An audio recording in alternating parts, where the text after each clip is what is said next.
Hello friends, പുതിയൊരു വീഡിയോയിലേക്ക് എല്ലാവർക്കും സ്വാഗതം. നമ്മൾ ഇന്ത്യൻ ക്രിക്കറ്റ് ടീമുമായി ബന്ധപ്പെട്ട ഒരു അപ്ഡേറ്റുമായിട്ട് വന്നിട്ടുള്ളത്. ഇന്ത്യൻ ക്രിക്കറ്റ് ടീം നാളെ ഒരു നിർണായക പോരാട്ടത്തിന് തുടക്കം കുറിക്കുകയാണ്. ബോർഡർ ഗവാസ്കർ ട്രോഫി നാളെ തുടങ്ങും.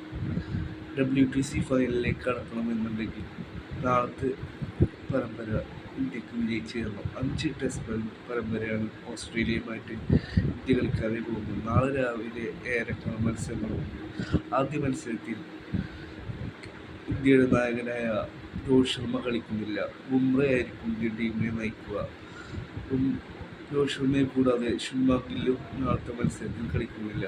അതുകൊണ്ട് തന്നെ നാളെ കൂടുതൽ ഓൾറൗണ്ടേഴ്സിനെ ഉൾപ്പെടുത്തിക്കൊണ്ടായിരിക്കും നാളത്തെ മത്സരത്തിൽ ഇന്ത്യ ഇറങ്ങുക. ഈ ഒരു വിജയം ഇന്ത്യൻ ടീമിന് ഏറ്റവും നിർണായകമാണ്. ഈ ഒരു വിജയം ഉണ്ടെങ്കിലാണ് WTC ഫൈനലിലേക്ക് ഇന്ത്യക്ക് ഈ ഒരു പരമ്പര എടുത്തെങ്കിൽ മാത്രമാണ് ഇന്ത്യക്ക് കയറാനായി പറ്റും.